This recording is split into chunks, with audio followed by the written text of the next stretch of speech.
This is what we woke up to. No one for miles. It's just wet, gloomy, moody.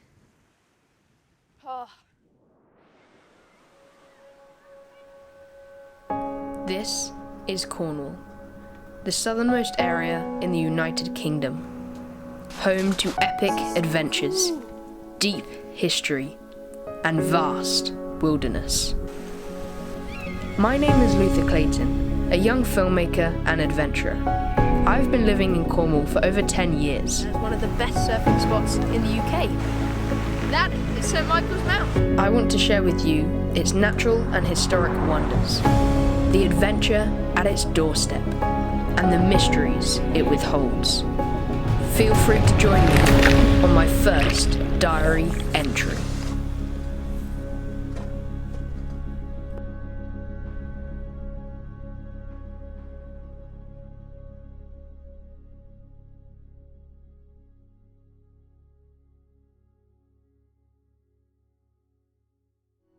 Previously on the Adventure Diaries, we ventured to a secluded, relaxing village called Mousel, learned about the Spanish invasion there, and enjoyed the natural beauty. Scaled the cliffs of the pristine watered Porthcurno beach, watching the raw power of the ocean. Learnt all about the men behind tin mining in Cornwall, their bravery, their high morale. We even explored the darkness of a newly found mine shaft, experiencing the conditions the men really worked in, and hiked through the scenic, tranquil, and overall wild Tahiti Country Park, experiencing more of the beauty of Cornwall.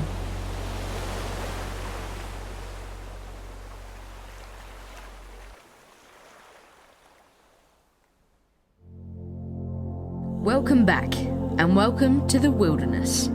We have a new mission, and I have a new team. My dad is here for this adventure, joined with my buddy Betty. Today, and for the night, we will be exploring Dartmoor. Now, Dartmoor is not Cornish land, but that doesn't exclude it from being part of what I call home. Dartmoor is the only truly wild place around the southwest of the UK, and it is something else. It's got 'em windy. Drastic change. Barren land for miles. This is not the place you would want to find yourself alone with little supplies. A prison was once operational here, so that even if a convict did escape, they would never make it off the land alive. Menacing marshes lie patiently, primed for someone lost and wandering, ready to engulf their whole being. The moor is a mysterious place, a place where only the experienced can survive. That's why we're splitting this into 2 trips. One night on the moor is dangerous enough, so my dad and I will be coming back a week later to carry on the expedition. Despite the danger of the modern moor, the place has lots of history, once being swathed in forest. Now, only special plots of ancient woodland remain, and it is up to my dad and I to find and experience as much as we can here on our trips. Through valleys, over tors, across marshes, and against storms. Feel free to join us as we trek the magnificent, the menacing, and very much feared land of Dartmoor.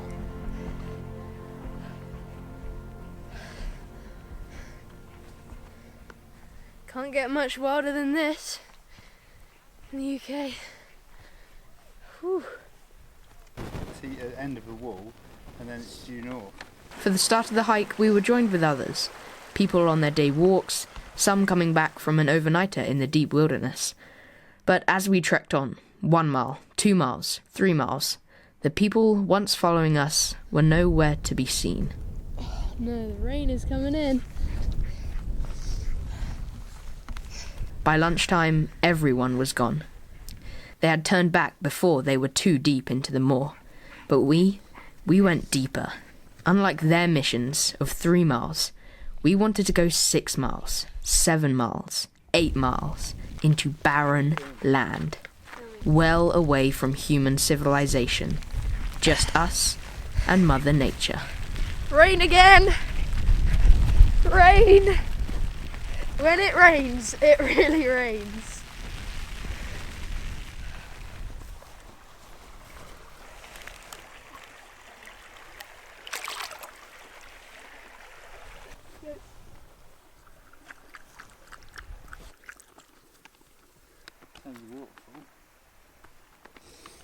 How long have we been walking for? 2 hours. We've been walking for 2 hours.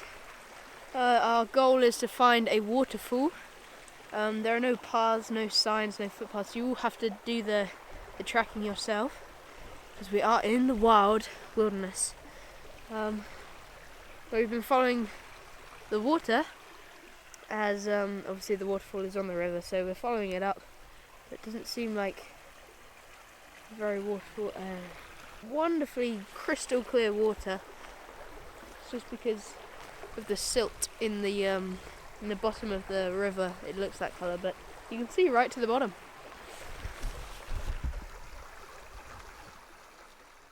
Hey Betty, you enjoying yourself? Time for a dead stick? If I'm right, we're here, sitting on the bank looking at the river, so if you look behind there should be a hill there. There is one there.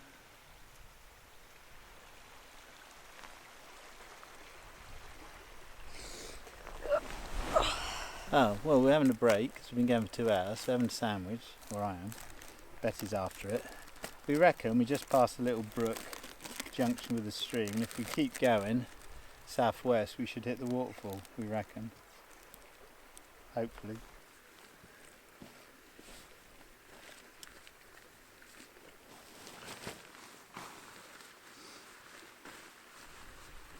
With a quick boost of energy, we hiked on, following vague trails made by sheep, horses, and cows.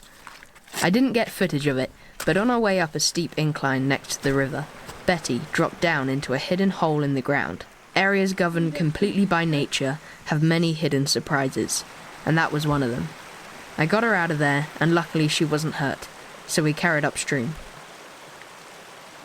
Eventually, we came to the waterfall, and it was definitely a big relief. Okay. Woo!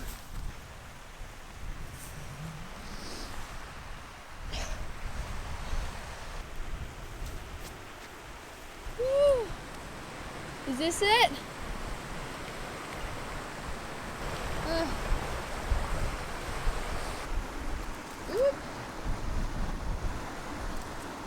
Benny's tried twice. We made it to the waterfalls. They're quite beautiful. Got Betty here with me.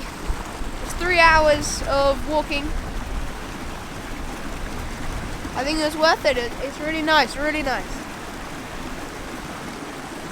In the middle of the wilderness. There's nothing else here. Just wow. Huh? Hey, don't go too close to the edge. Come on.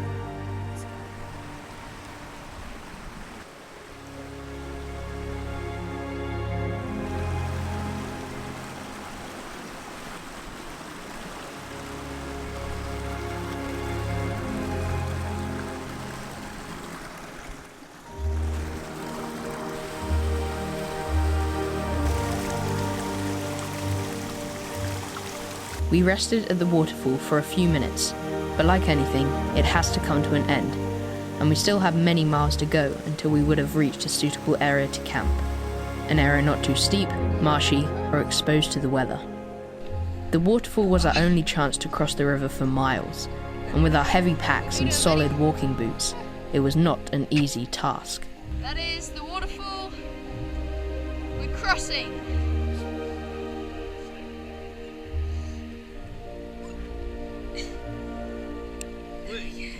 Be very, very careful. You could get up that way, you just need to watch your feet. But it's a big step up.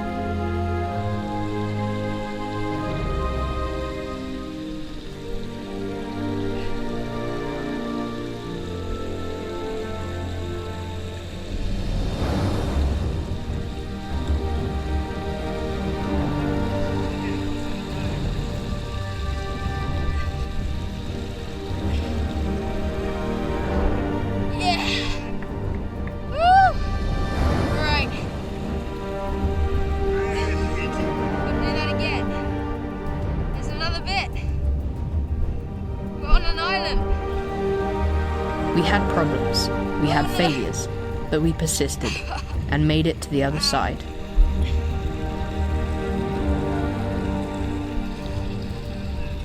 Okay. Go, go, go! What loomed above us was an extremely steep incline up the valley, but we knew it would be easy on from there. Come on, Betty.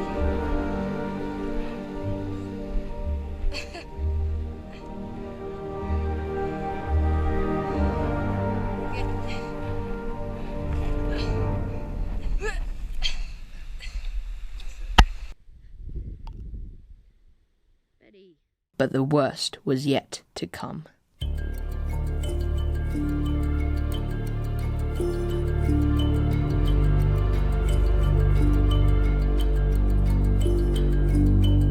We had a fairly straightforward hike of about 3 miles.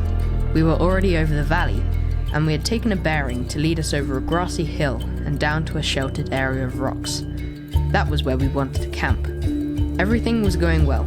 We stopped often to hydrate ourselves as well as the dog. By the time we came to the decline, we had found a sheltered area already, a possible camp. Further down, a perfect area, sheltered and with a water supply. It was a clear trajectory, 1 kilometre at the most, but we didn't check the map. That was our mistake. We found ourselves wandering into a marsh, 500 metres in diameter, clearly labelled on the map as a no-go area, extreme danger. But we didn't know. From the looks of it, the coast was clear, just a bit boggy and some tall grass. But as we trembled further, it was not as we thought. I think we've gone through the worst of it. Hopefully. We hadn't. The ground was quivering. Just a thin layer of moss floating above what could be 20 feet of sitting water. You're safe when you go in there, and then you're back. Each step almost penetrating the moss, and if we were to puncture it, there would be no method to free ourselves. We would have just drowned there and then, and no one would have known. One step, then the next. There was no turning back. We had already weakened the moss behind us. Our only option was to keep going. I can feel everything moving.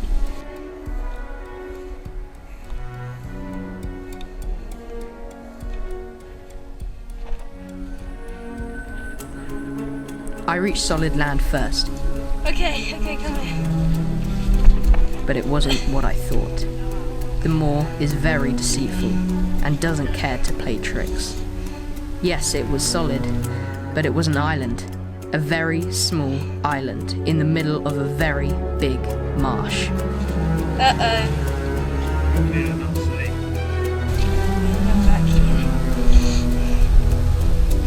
Slowly, step by step, inch by inch.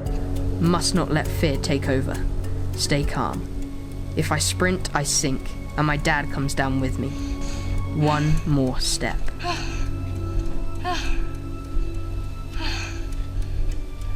Oh, my heart was racing. Oh, I love hard ground. Oh my gosh. That was so dangerous. I was thinking sheep die, horses die. It was literally a layer of moss on top of a pond. It felt like we were walking on ice. I'm not going anywhere near one of those ever. Almost there. Now we just wanted the quick route, and the fact that we could see our destination. We knew once we reached there, we would be able to rest. The fact blinded us to the danger.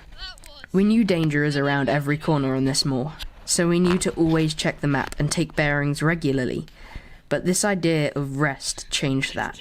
A serious lesson learned that day. But we were safe, and we found a good spot to camp. Finally, we were able to rest. Be a campsite.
We've set up camp, tent over there.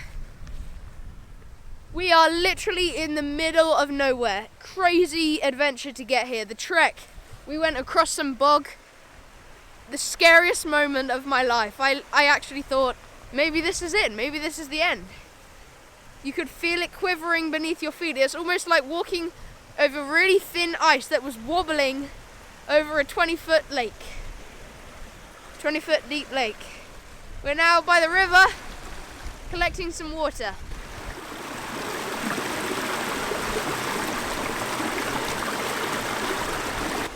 There's camp. There is no one for miles. We're just in barren land.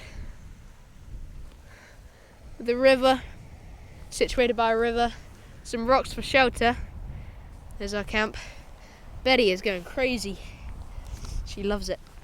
No doubt an epic adventure.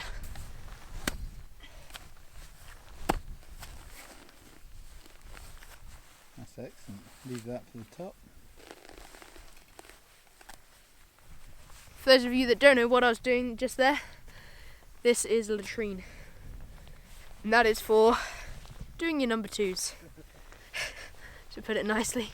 In the wilderness, with no one for miles, except sheep and horses. That's all we have for company. Spectacular.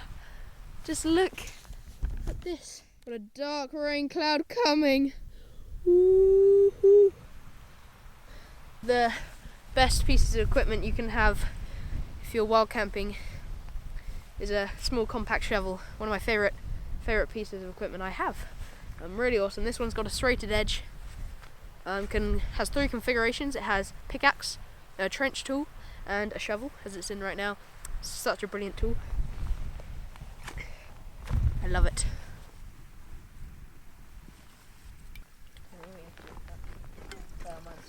Yep. Gah. Soaked in every bit of thread in this sock. Nice to wake up to cold, wet shoes in the morning. There we are.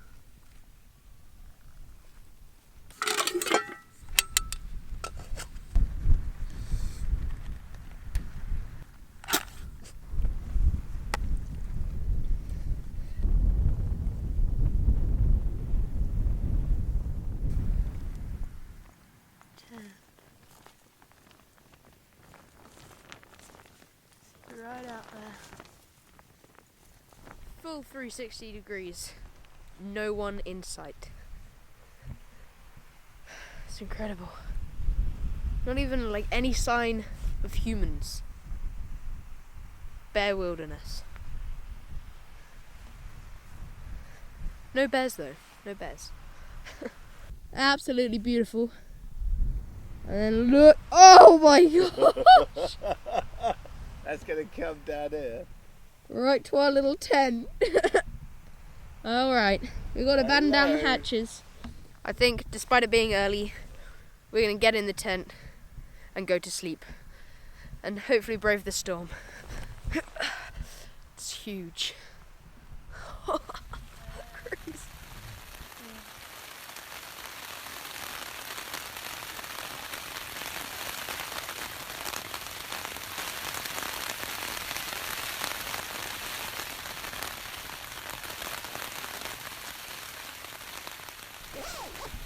Ooh. It's a bit stormy, but good morning. This is what we woke up to. No one for miles. It's just wet, gloomy, moody. Ah, tell you now, the rain we had last night was like no other. Insane.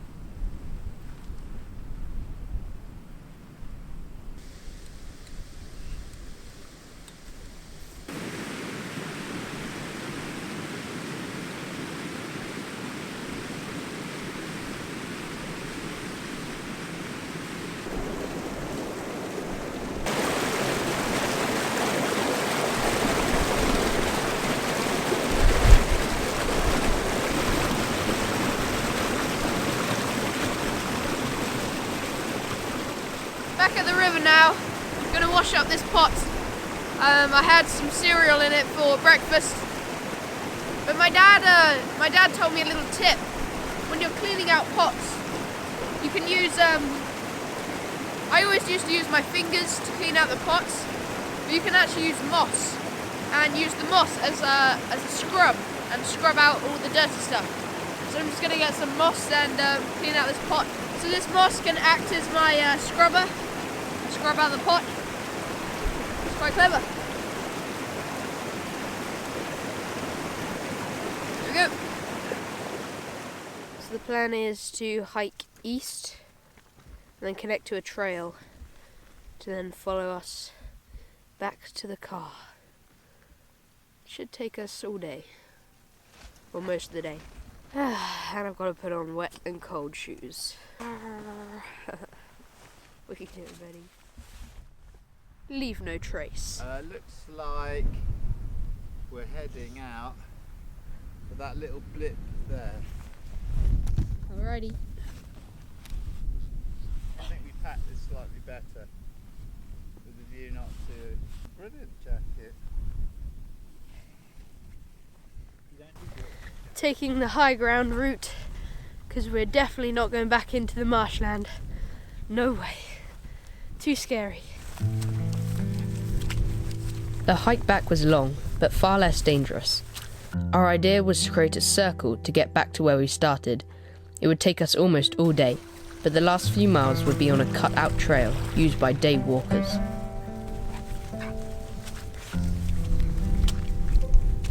We had our problems, as with every trek. There's some stuff up there also.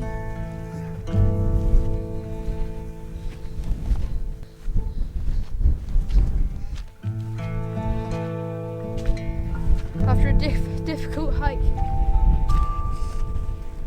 an inclined hike, we're here at some ruins, so we're taking a stop. Let's check them out.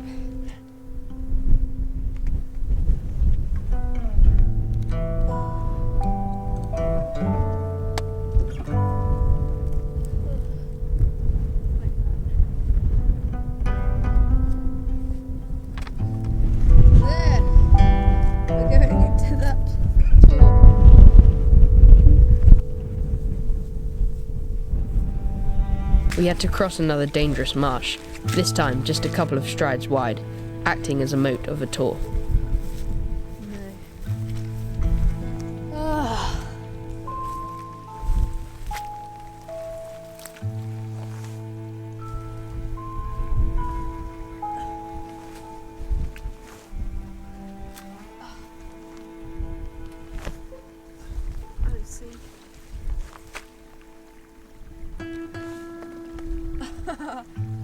Okay.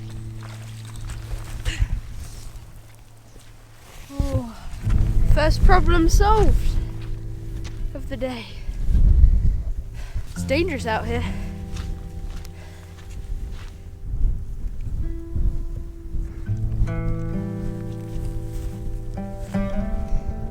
Almost there. Weather system's coming in.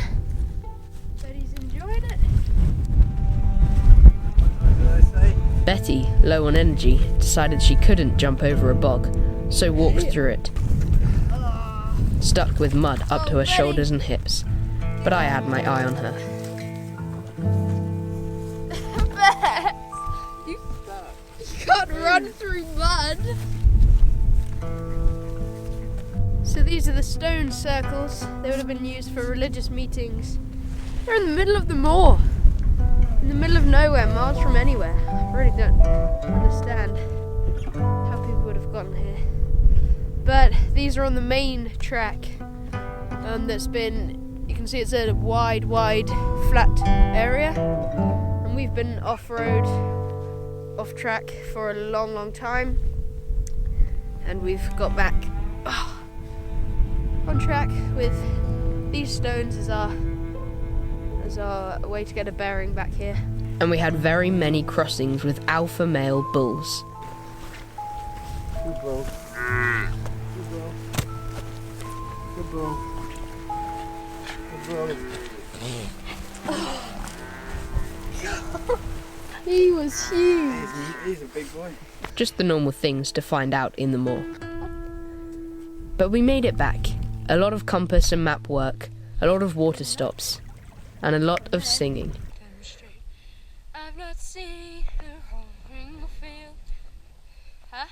And I must say, the scenery was the best thing. Not the landscape as such, but the idea that there was no human being within miles of you. That was just staggering. But we'll be back for next week.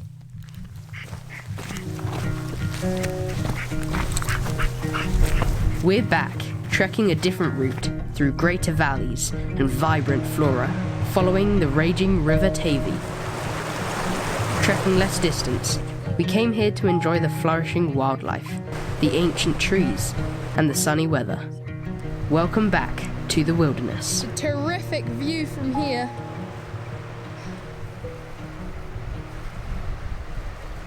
The hike began following a calm flowing leat, created to transport water from the River Tavy to nearby towns and farmland. We've gone due east, hit the leat, and then we go south, east, not very far, and then it should go north. Okay.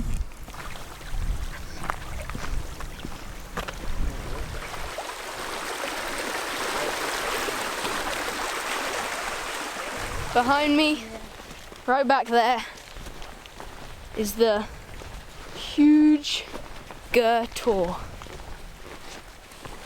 looming over us with all its might. The leats that we have been using as our sort of navigation on this little hike, in this certain area of the leats, it is over 6 feet deep. We got to cross here. The River Tavy, popular for recreational sports such as kayaking and swimming, is one of the larger tributaries feeding the River Tamar, the division between Cornwall and Devon. I've seen the Tamar multiple times in the past, so it was interesting to hike next to what feeds the big division, starting all the way in the wild. So we have some local knowledge that if we cross the river here, which we have done, then we will be on the less steeper side of the valley, whereas all the other people that are on the other side, they're going to find trouble, in theory, because it's going to be full of marsh and it's going to be super steep, and you cannot cross that area. So we've crossed early so that we don't have to hit that area, and we should be a bit easier. We got lots of sheep. The landscape on this trip was like no other, Heyo. having huge tors loom above you, a vast expanse of greenery. It was all so luxurious, and the sunshine definitely helped to make it a precious sight. The views, the vistas, they are so utterly outstanding. Look at that. And ahead. Beautiful.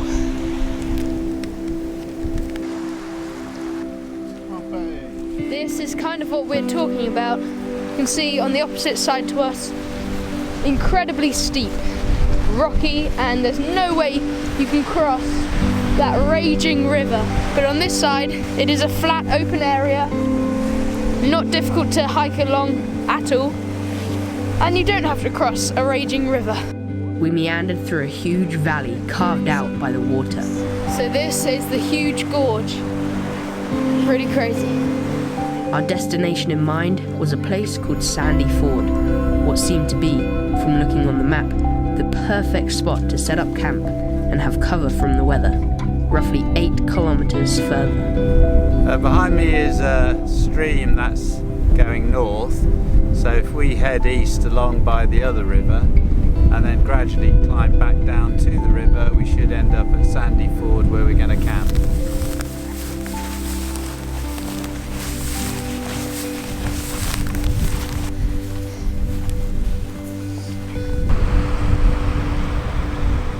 As I said, this trip was more of a relaxing one.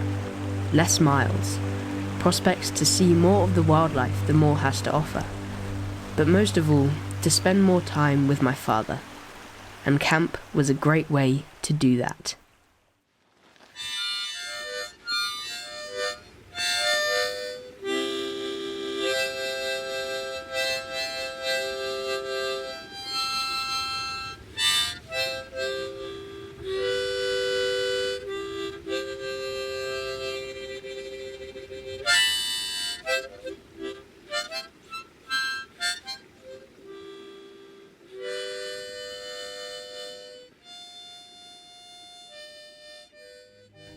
These trips have really shown me the significance of having another member on your adventures.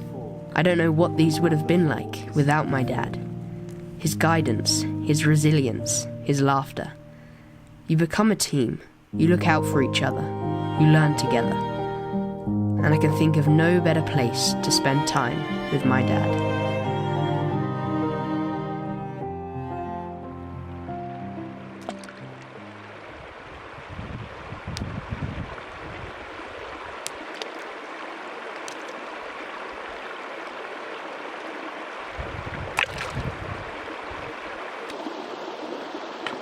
Hey.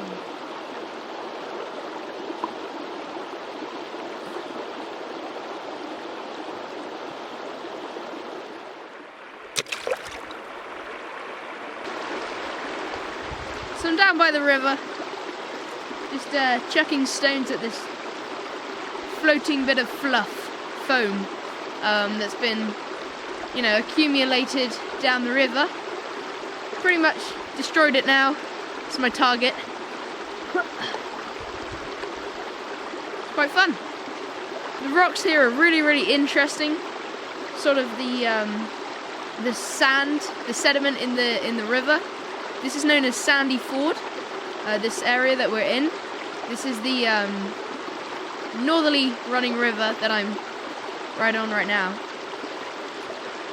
But yeah, the sediment here, the rocks here are really interesting. A lot of it is quartz, which is a good sign for gold actually. If there's quartz around in the river, then there could be gold down on the bedrock.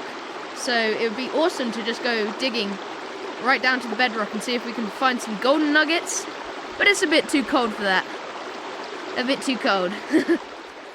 Here it is. Take out the big rocks. Now I find this stuff really interesting.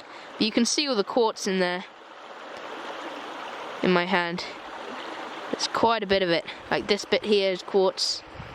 Pretty much all of this is quartz. So if I dug down to bedrock, which really isn't too far. I'm touching it now actually. That might be a rock. Oh no, that's a rock. But if I dug down to bedrock, I might find some gold.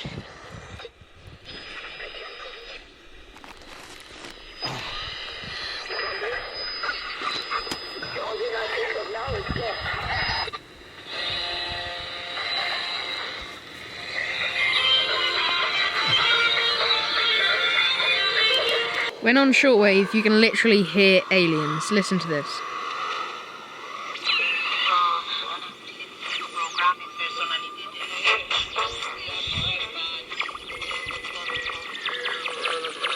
That's an alien spaceship.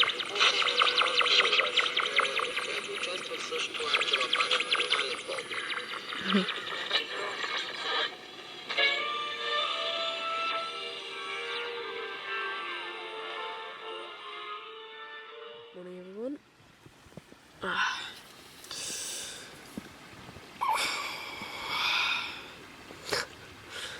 It's a chilly morning, it's quite cold, quite wet as well, but it was an alright sleep, not too bad. Sun has risen up over Furtor, and I think it's time for breakfast. Dartmoor is a devious place, a two-faced character. On one side of the mountain is a luxuriously green, woodland-swathed deep valley, with huge granite tors, beautiful rivers, and wild horses. On the other, a bleak, boggy, and formidable expanse of impassable wilderness, with the moor ready to play tricks at any corner. We've now seen both sides of the story. How divergent the land is, how unexpected it can be. Hey.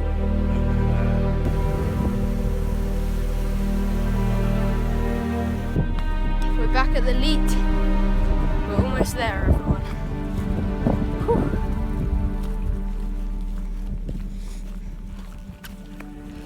A place with so much hidden beneath the surface, so much variation, that you can't ever truly know its power until you've adventured it.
It's time to say goodbye to my diary for now. It's been wonderful bringing you along. My adventures will continue, that's for sure. But my next entry, that will have to wait. I'll see you soon, diary. I hope you enjoyed the journey. Be curious, be adventurous. Adios.